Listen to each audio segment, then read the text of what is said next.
after a man that looks like an unclipped pink penis. C'est pour figi ça n'a fait tout houpla ça. Pour figi ça. The motherfucker looks like an uncut zozo in the fucking face. The motherfucker looks like an elbow.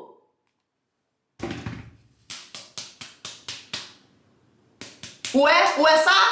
You see? You see that? The motherfucker looks like that. Like, y'all cannot be serious.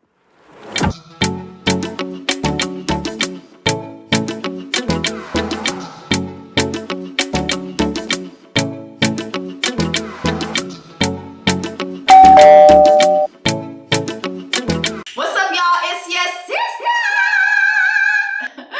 I have not done a TV series review in a minute, and I watched the DAHMER series actually on the plane on my way to Bali. For those of you guys who do know, I was in Bali recently. There's so many things I didn't get to do, so I really want to go back. It's really just a lit ass country, and it can be lit, it can be relaxing. It's great, the people are friendly. I mean, it just was amazing to be there, so I look forward to doing a do-over. But baby, on my flight to Bali, I watched the DAHMER series, and I did not expect to be enthralled in such a psychological thriller, because like many of you, I know the DAHMER story. Like, you know what I mean? I know the DAHMER story. Have I ever watched any films? No. I think I watched like one documentary and like one interview that he did back in the day, but I never was like really interested in diving into his actual story. But man, this is a story, and I want to touch a couple points. I want to touch, first of all, the actors. I want to touch DAHMER's childhood. I want to touch the victims. I want to touch the reception of the film and whether or not I think that it was a good thing to make this film. So first of all, that's just housekeeping. Give Niecy Nash every award. As a matter of fact, shine the awards right now. Let's get them shiny. Let's clean them off. Let's put on them punya, mettez le nom sous all the medals, all the awards, because she deserves everything, every award. I love the fact that the series started with her and it ended with her. She played the role of Glenda Cleveland, who was the black woman who kept calling the police over and over again, telling them that this white man is chopping niggas up. Something is going on in this man's apartment. Please investigate. Please call. You know, it's always the black woman. Like, if you don't take anything away from this, I want you to take away two things. Number one, black women told y'all. Like, I done told y'all, black women. I done told y'all, black women. Like, that's literally like the story of a black woman. I tried to tell y'all. I told y'all. I done told y'all. Like, that's the story of a black woman. Playing the role of Glenda Cleveland, Niecy Nash did a phenomenal job. I'm so used to her being comedic. I actually fell in love with Niecy Nash when she was the auntie on the Bernie Mac show, and I'll never forget this scene. I think, I can't remember, Junior. He was fantasizing about her. He was attracted to his auntie. And I don't know how the titty conversation came up. And I think someone told her to, like, you need to, tighten up on showing titty. And she was like, titty feed the world. Titty? I got a hot titty. Titty feed the world. I remember seeing her say that, and I was like, who is this? I want her to be my sister. I want her to be my aunt. I want her to be my cousin. Like, I want her to be whatever she can be to me. I need her. Niecy Nash is so fucking funny naturally. So to watch her play Glenda Cleveland and bring so much raw emotion to the screen, I was not shocked because this woman is phenomenal. She's a phenomenal actress. And we've seen her do dramatic series before, like When They See Us, but this focused more on her.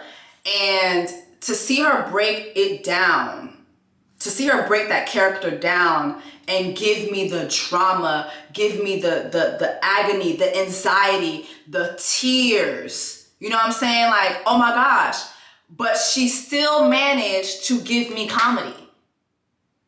Niecy Nash is a phenomenal actress because how do you play Glenda Cleveland and still manage to give me comedy? Because that scene when she told Jeffrey Dahmer, no, I will not eat your torso meat sandwich because your apartment smells like a raccoon's ass.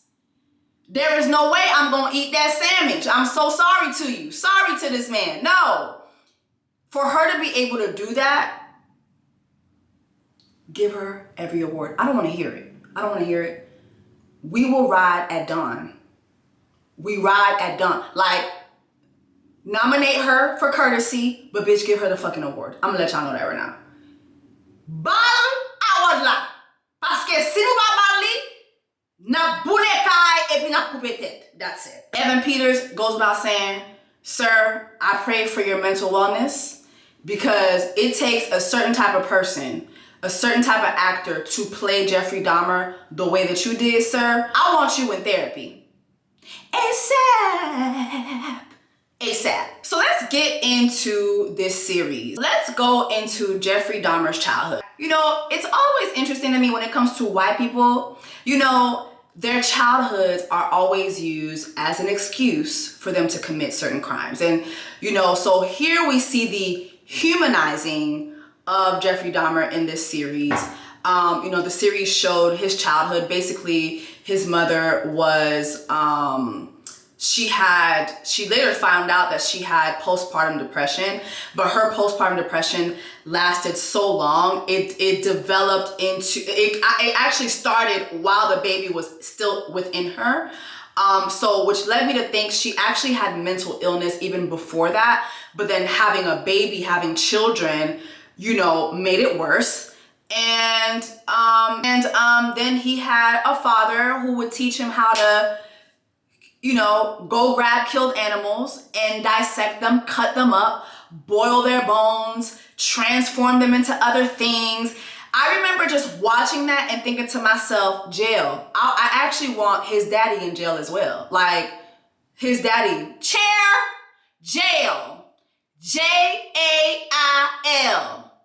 jail. His daddy definitely deserved jail too, because I'm sorry, I understand teaching your son how to hunt. I understand teaching your son how to hunt, right?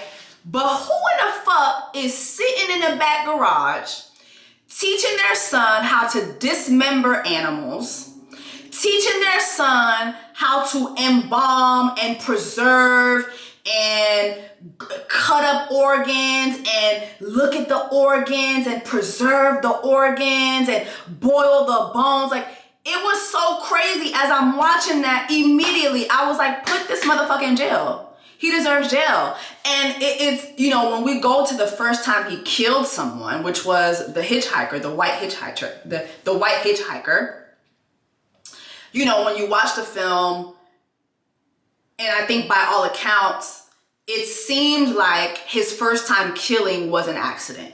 You know, like, he had this guy, he brought the guy back home with him. He didn't want the guy to leave him. You know, his parents had left him in this house all summer long. What was it, like for 3 to 6 months by himself?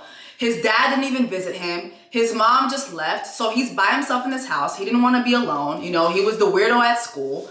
And he picks up this hitchhiker, and the hitchhiker was like, you know, can you take me to this concert? He's like, yeah, I'll take you to the concert. You know, just come by for drinks real quick. And he's like, sure. And the hitchhiker soon learns that, you know, Jeffrey had no intention of taking him to this concert. He was trying to have, you know, he was trying to do something else. And so they get into this fight, and Jeffrey picks up a weight and smashes the nigga skull, like, and kills him. And Jeffrey is surprised by it, but immediately he goes to what his father taught him, which was, let me chop this nigga up. We're not gonna call the police. First of all, you white. You're white. Like, the privilege is there. You ain't have to chop this nigga up. Like, we're gonna chop this man up. We're gonna boil his bones. We're gonna deform him till like he's unrecognizable and put him under the house. Like, who does that? Who does that? That was something that became so innate to him. And I'm sorry, in my mind, his father is partially responsible for that. Period. I don't care. And here's another thing. I don't give a fuck what his childhood was. Let's go to that. I don't give a damn what his childhood was. When I was a child, I was violated sexually several times. Am I out here doing the same thing to other people? No. If you are in this room and you are going around sexually violating people, raise your hand. Exactly. Most of us have dark moments in our childhood. Most of us. Especially those of us who are Black, even though we don't get the same empathy, we don't get the same resources as white people do to address those things. Most of us have experienced darknesses in our childhood. That does not dictate our actions. What Jeffrey was doing was a choice. And I find it very hard to humanize someone like that, especially when they're white, because it was clear as day that he knew exactly what the fuck he was doing. I didn't need to watch the series to know that, but the series even made it even more apparent, because it was clear as day what he was doing. And, you know, two things that show that for me was, number one was just how premeditated it was. After that first initial one, he knew what to do. So it was premeditated. Whatever he was literally seeking to do what he did the first time. And then he built a strategy. His first two victims were white men, right? And there was like a 6 to 7 year gap between the both of them. And then once, you know, we saw him not being able to keep a job because he didn't want to. He didn't want to work. He went to the military. He went to the military and was drugging guys at the military. Who knows how many people he could have, you know, did the same thing to at the military. We never really uncovered that information, and we probably won't, because the military is so homophobic. So they don't want to tell you that one of their own was out here doing that. But once he saw that he could get away with it with white men, he knew he could do 10 times the same work and get away with it if it were men that were Black, you know, Hispanic, Asian, men of color, predominantly Black people, but of course, men of color. Number two, another reason why it was clear as day that he knew what he was doing was, here's what I really liked about Jeffrey Dahmer. And I know that sounds crazy, but what I liked about Jeffrey Dahmer was he accepted full responsibility. Even when we fast forward to, you know, his trial and everything, he asked the nigga, he was like, please put me to death. Put me to death. I knew exactly what I was doing. I'm not crazy. Even when he went to the therapist, he's like, I'm not crazy. I knew exactly what I was doing. And you even had the therapist be able to address that and say, you know, what were your feelings when you were dismembering these people? What were your feelings when you were eating their body parts? Were you experiencing arousal? And he was like, yes, I was aroused by that. He knew exactly what he was doing. So when we try to, it's a very dangerous thing to try to humanize people who know exactly what they are doing when they are committing these crimes. Okay? We've seen this with R. Kelly, for example, trying to humanize him and try, oh, well, his sister did this or whoever did that. Again, I'm someone who experienced the same violence as a child. Did I go out here and violate people the same way in my life? No, I have never done that. The percentage of people who have been violated as children versus the percentage of those same people who go on to do it, it's not adding up. You chose to do that. You knew what you were doing was wrong, which is why someone like R. Kelly kept targeting black women. He knew what he was doing was wrong, but he knew nobody would give a fuck. And the same thing goes for Jeffrey Dahmer. Jeffrey Dahmer knew how to use racism and homophobia to his advantage. I love how in the series it shows you Niecy Nash's character. How many times did she call the police? Even when she called the police for that child, the Asian, he literally looked like a child. And what did Jeffrey say? It's just gay stuff. It's me and my boyfriend. He's my boyfriend. The cops wanted nothing to do with that because they didn't want to catch the gay. They didn't want to catch the gay. To the point that they escorted the child back into this man's apartment. And you have Niecy in the background. Check his apartment. Literally, if all they would have done was open the refrigerator door, they would have seen a skull. They would have seen arms. They would have seen everything. Should we check your apartment? Mind you, they opened the door and the smell. Like, you know what's crazy? Even me, just as a viewer watching the series, I'm like, damn, this shit stank. This shit stank. Like, just me as a viewer. That's how good they were able to capture, you know, the emotions of people who were going into this apartment. It stank. I'm watching it on a plane. I'm like, God damn, did somebody, what the fuck? But the police officers would not go into the apartment because what? Well, oh, what are we gonna find? Oh, just gay stuff. Just gay. They don't want to catch the gay. He knew how to use homophobia to his advantage. He knew how to use racism to his advantage. They saw an Asian boy. They didn't give a fuck. Even like when you keep watching the series and you look how, you see how even when they had proof that they literally helped Jeffrey Dahmer not only sexually violate this Asian boy, but dismember him, eat his body parts, try to turn him into a zombie. We see that the Minneapolis police knew, now there was proof that they were the ones who led this Asian boy to his death by ignoring Glenda's complaints when she told him, hey, this is a child, right? When all that came to the surface, what'd they do? They started calling this boy's family's house, telling them to get back on their banana boat and go back to where they came from. Like all that, like white people got so much nerve. So you literally go worldwide and you set up this system where you enslave everybody, right? And you do shit, you know, capitalism, you know, imperialism, all the isms, to where all these people that were not born here have to come here. You basically, you know, take all their resources, use them like dish rags, and then hang them when you want to, and then tell them to go back to their country. That's not how the fuck it works, bitch. That's not how it fucking works. But you know, when you're white, that's how it works. And you know what was crazy to me? All that haste, all that pause that they had to even just simply search Jeffrey Dahmer's apartment, right?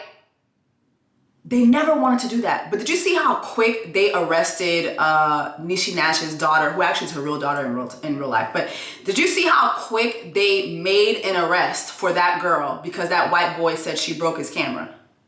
Because he was trying to take pictures where Jeffrey used to live, you know, because nobody takes shit serious, you know what I mean? Like, that's racism. And Jeffrey understood what racism was. He understood that at the end of the day, nobody gives a fuck about anybody that is not white. Nobody cares. So if you are black and then God forbid you gay too, nobody gives a fuck. Then you're an other, you're Asian, you're Hispanic, nobody gives a fuck. we don't care. I'm here to tell you, we don't care. Like, you know what I mean? And so he was able to use that to his advantage. And you know, you look at those cops were never reprimanded. Nothing ever really happened to them. They were suspended with pay. To this day, those cops are still in the system. You know what I mean? And these are people who have literally spent the last 30 years shaping the presence of law.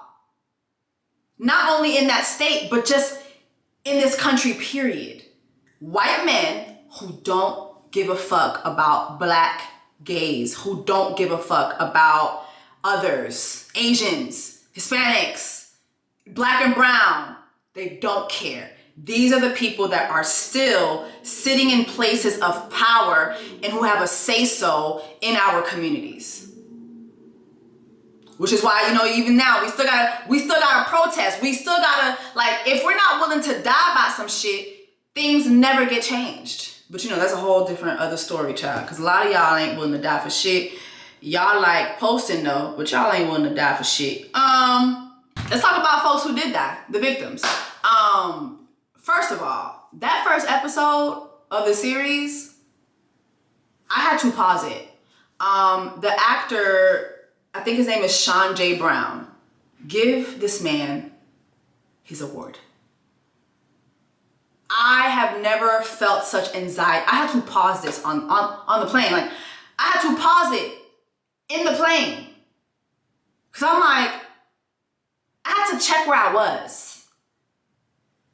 That man was in Jeffrey Dahmer's apartment, gyrating for his life. Okay? Get the camera. Go and get the camera. Go and get the camera. When I tell you my anxiety, like, I'm watching it and I'm like, yo, please tell me this is not how, like, no, wait a minute, no. Like, I'm like, no. Like, I'm on the plane. I know the person who was sitting next to me was like, what the fuck is this girl going through? Like, when I tell you, I broke out in, like, hives. Like, I'm like, oh my, get the camera. Oh, get the camera. Come on now. Get the camera. No, get the camera. Get the camera, Jeffrey. Get the camera. When I tell you I hollered, like I was scared for my life.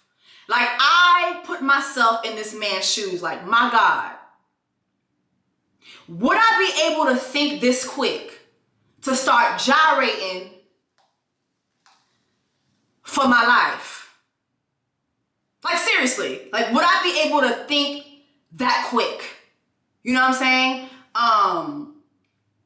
Again, just the way, first of all, it goes without saying, Evan Peters is great, but the way that particular actor was able to portray what would have been Jeffrey's last victim, you know, as I'm watching it, I didn't know that that's who he was portraying. I thought for sure, oh shit, well, you know, the nigga always dies first in these damn movies and series, you know what I'm saying? So I'm like, oh shit, you know, I didn't know. But to see him act that, like that entire moment, those scenes from the living room to the bedroom to how he was able to make his escape and to think like this really like y'all, this really happened, y'all. This really happened. And this is still happening today. People I mean, we don't know if the cannibalism part is happening, but things like this are still happening today, y'all. Like, it's crazy to know that this really happened. My God, that first episode really set the tone. You know, I don't want to go through every victim and every single story, but I will talk about Tony Hughes. First of all, did you guys catch that the guy who played Tony Hughes, the woman who played his mom, was Charmaine from A Different World? That is Charmaine. That is Charmaine. Okay, like, shout out to Charmaine. It's really good to see her on screen. It was really good to see her on screen. It was good to see, you know, that episode is called Silence, I believe, and it's episode 6. And I've never seen anything like this on television. I've never seen anything like this on television.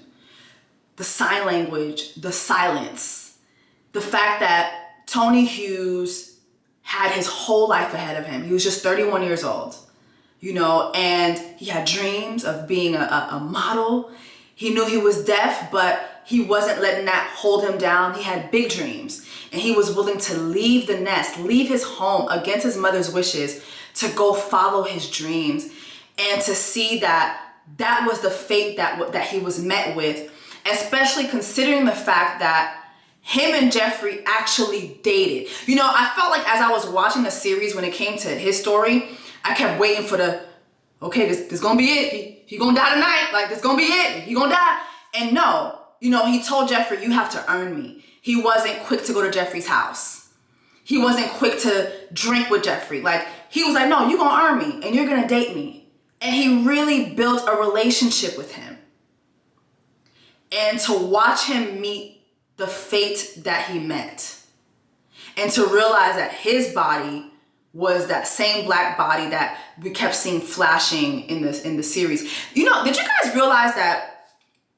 Because I don't know why, I watched episode 1 again, not all of it, but did you guys realize that even when the series starts and when we first see Dahmer in his apartment making a thigh meat sandwich, or cooking thigh meat on the stove, did you realize that when he opened the door, we saw someone's head? Like, there was a head just sitting there, just rotting in the fridge. Did you guys realize that? The fact that he was able to live in those conditions alone, electric chair, okay? But Tony Hughes, that story really, really touched my heart. And of course, the immigrant story. I'm really glad that they focused on, you know, the blacks and the immigrants. You know, I'm an immigrant. I'm a Haitian immigrant. I was born in Canada, but, you know, my parents were both born in Haiti. I had a green card. I had to apply for citizenship. So technically I'm an immigrant. Am I from Haiti? Was I born in Haiti? No. But I feel like I'm still a Haitian immigrant just because I wasn't born in this country and I was raised by 2 immigrants. So I consider myself a Haitian immigrant. Some of y'all gonna get technical about that. I don't give a fuck. But, you know, watching his father in the courtroom talk about how, you know, we came to this country and we did everything right, and this is what we get. This is what we get for doing everything right. You know, it was really painful to watch. I want to talk about someone else that I feel was kind of pitched to us as a victim, Jeffrey's dad. So I think Jeffrey's dad had episode 8 was Jeffrey's dad's episode. Y'all, I cried throughout the series, but I cried so much for his father, right?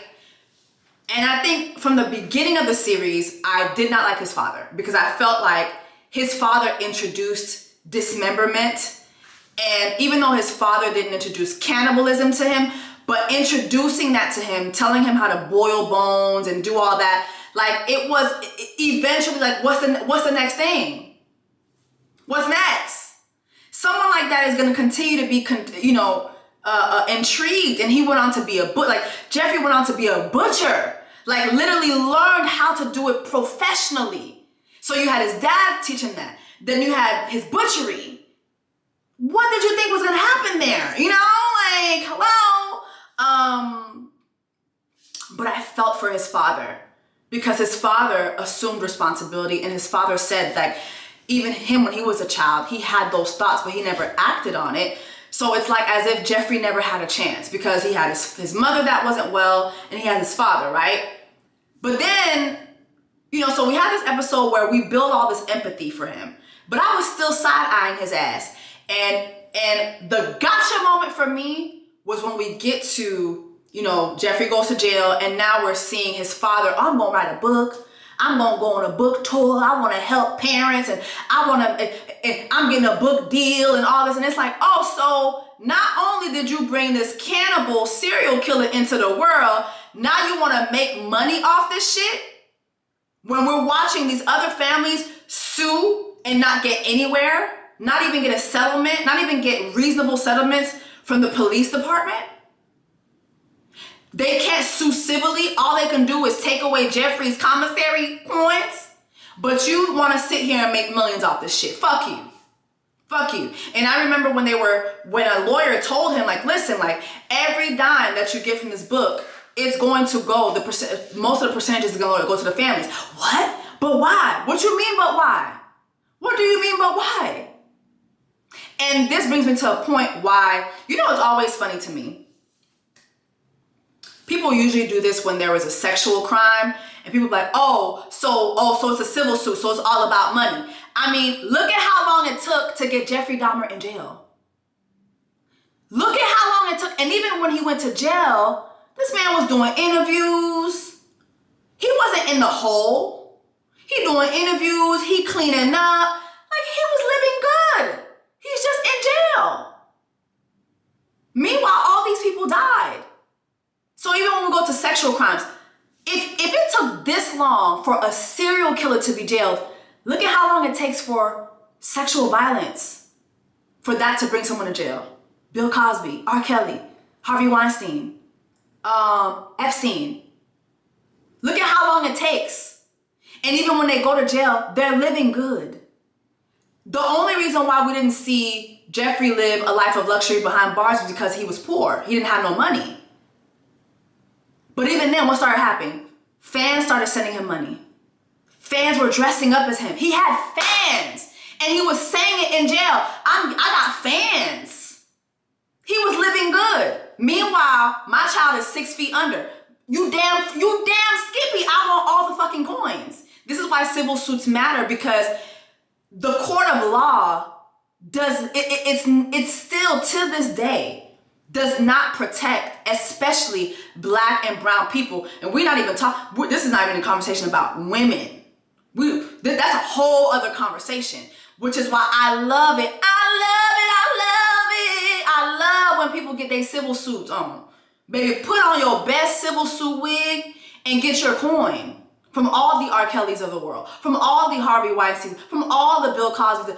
Put your best civil suit wig on and get your coin, because they're never really going to pay for their crimes. The best way to make them pay is through their pockets. How dare his father try to exploit what happened to these victims? And even now, there's an argument about, was this series in itself exploitation? Because these victims, their families, have never been paid anything. And even now, who knows how much money this series brought? Are the victims getting anything? Not to our knowledge. You know what I'm saying? So here we are talking. Even this is going to generate coins. What happens? Like, what do these victims get? What do these victims get? Not a damn thing. Not a damn thing. So this brings up, like, exploitation. Now I want to talk about some of the tweets that I've seen when it comes to this series, and how some of y'all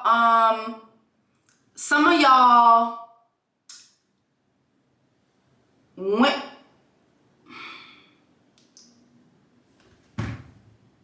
Y'all are some sick Negroes. Sick Negroes. It's really just nothing else to say. Y'all are some sick ass Negroes. That's just what it is. Look at this tweet. Not even gonna hold y'all. Jeffrey would have got me too. Not even gonna hold y'all. He probably would have got me too.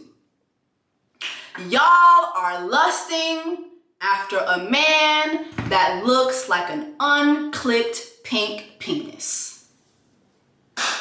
C'est pour figi ça, n'a fait tout houpla ça.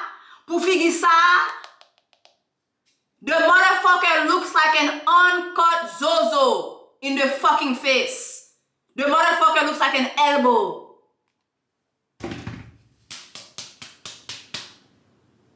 Où est ça?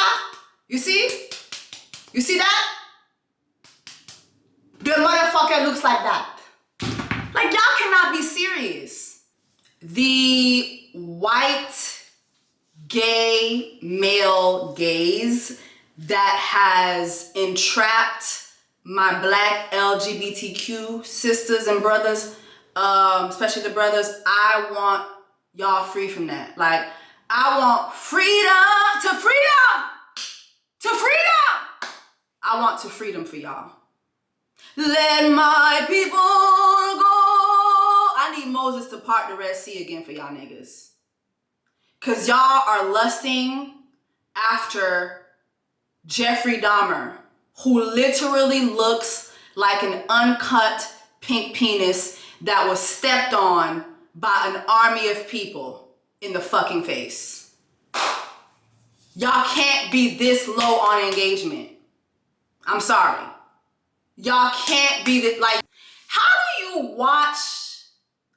you watch this series and then go online and tweet this shit? I want my people free. I really want my people free.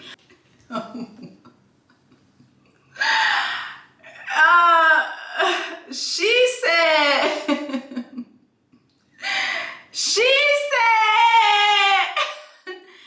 if Jeff Dahmer, I'm so sorry. If Jeff Dahmer taught me anything, is to not drink anything I didn't see being made. Sister,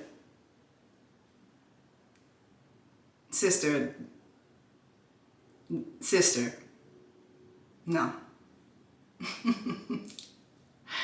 No, sister, no.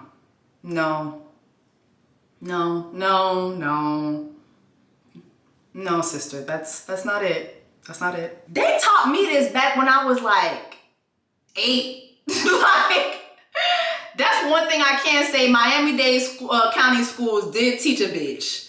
They didn't teach me much, but they taught bitch, don't be drinking nothing you ain't see being made. And even then, smell that shit. Hold it up. Okay, hold on now. You know what I mean? Like, can y'all see this? Child, Jeffrey Dahmer ain't got shit on me. I eat dick and swallow men's kids out their testicles.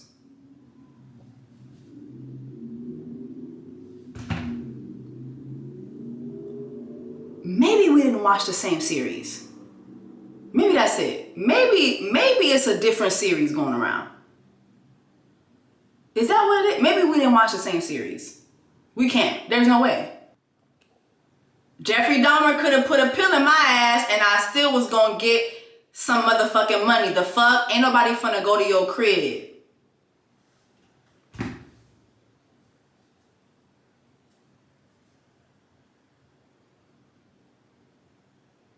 Y'all are some sick Negroes. How do you watch the series and then tweet shit like this? How? How? How? How?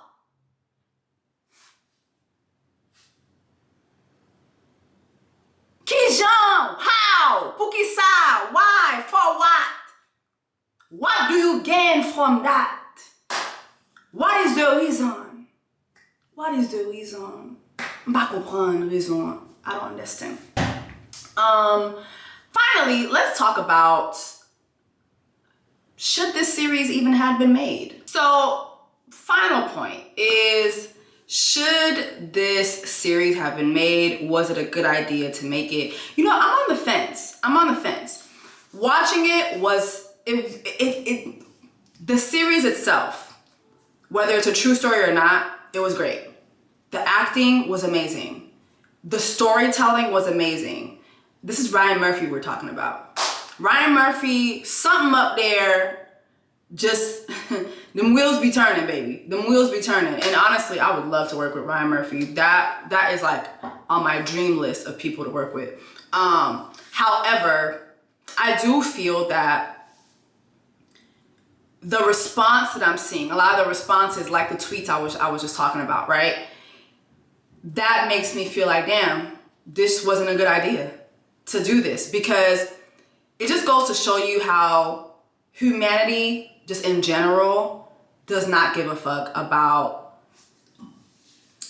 like crimes, like people who commit crimes. As a matter of fact, they are fascinated by people who commit crimes. I'll never forget, like, even me, like you guys know the lawsuit that I had last year with Karen, and people were fascinated at how she was able to commit the crimes that she admitted to doing on Clubhouse. You know what I mean? Like, people are fascinated by people who inflict pain on others, whether we want to admit it or not. Whether it's stealing, whether it's, you know, killing, whether it's sexual violence, people are fascinated by it. People will make memes about it. People will make jokes about it. You know what I mean? Like, look at all the Jeffrey Dahmer jokes. Look at all the R. Kelly jokes we've seen over the years. Look at all the Bill Cosby jokes we've heard over the years, right? People think it's funny. I've seen so many Jeffrey Dahmer jokes. I'm not even gonna put those tweets up, but there is nothing funny to me. And I'm someone who is a dark humorist. Like, I love dark humor, right? But there's nothing funny to me about a guy strategically targeting Black gay men, torturing them, murdering them, and eating their bodies. There's nothing funny to me about it. I'm trying to find the humor in that. I do see a lot of people, like, you know, if there's a food plate that comes on the timeline that looks crazy, you know, is that a Dahmer plate? And again, I'm a dark humor person. Y'all seen me go viral for my Whitney Houston joke. Mind you, I didn't say anything about Whitney Houston herself. I was impersonating her. I was impersonating what her voicemail would sound like. And I said, yeah, I'm dead. Can't come to the phone. I'm dead. You know what I mean? Like, but even that, like, sent people into a frenzy, which I never said anything about her particularly. But that's what I see as dark humor. Not making fun of the actual incident, you know what I mean? But finding a clever way to make light of certain situations. I don't see any way to make light of this. You know what I mean? I don't see any way to make light of the fact that over 30 people, 30 people are gone because of this man. And the fact that people are laughing about it now, when you watch the film, people were laughing about it then. They didn't take it serious then. There were armies of people who were fascinated by this, sending him if Jeffrey Dahmer were still alive today, because remember, they didn't even give him the death sentence. They didn't even want to put him to death. A prisoner beat him to death. A prisoner took it upon himself to do the same thing that he had did to other people. You know what I mean? He didn't eat him, he didn't torture him, I don't know, but he killed him, you know? But if Jeffrey Dahmer were alive today, can you imagine the fan mail this man would have gotten? This man would have gotten so much fan mail. This man would have probably had a Twitter, an IG with millions of followers. Like, that's what it would translate to. And then these victims are still voiceless. Because this did happen, but bitch, you would have got me too, bitch. You know what I mean? Like, it's like, damn. And then you wonder why. You wonder why certain crimes really go unpunished. And even when they are punished, it's jail to me is not a punishment when you really think about it. Especially for a crime like this, that's not a punishment. That was timeout. We're putting you in timeout. It is my opinion that people who commit sexual violent crimes will commit them again, which is why I feel like once somebody does it, you jail them forever. That's my personal opinion. Anybody that does it, it has been shown, you know, I can't say this is fact, I don't know the studies, but every time we come across someone who has committed a sexual violent crime, they do it again and again and again and again and again. Not because psychologically they don't know how to do it. They are aroused by it. They love the feeling. They love the control. And they know that just in general, people don't care. People do not care. To most people, They look at Jeffrey Dahmer's victims as people who went over there to have sex. So whatever happened, happened. Some people actually look at what he did as a kink, as a sexual kink. Okay? And so I'm on the fence. I think that it is important to tell these stories because they did really happen, but at what cost? You know, my thoughts and prayers go out to the families. But to y'all who think this is funny and who are making jokes out of it, fuck y'all. I think you guys are fucking sick. And y'all are just as bad to me. Anybody who laughs at stuff like this, you're just as bad. And the problem with that is those people who are laughing, they go and they do jury duty. They get to sit in jury duty and determine whether crimes like this are punished and what the punishment is. And because a lot of y'all are dumb as fuck, it's not just because we have racism and things. Some of y'all are just fucking dumb, and you guys get to go and make these decisions occasionally, and y'all are part of the problem. So anyway, those are my thoughts on the Dahmer series. Let me know what you guys think. Drop down in the comments, let me know what you guys think, and let me know if you guys want more reviews. I'm thinking about jumping back into my, I know I'm late, but House 613, House of Dragons, and also Handmaid's Tale. Those two shows, I really want to do a video on this. But let me know your thoughts, guys, and I'll talk to you guys in the next video.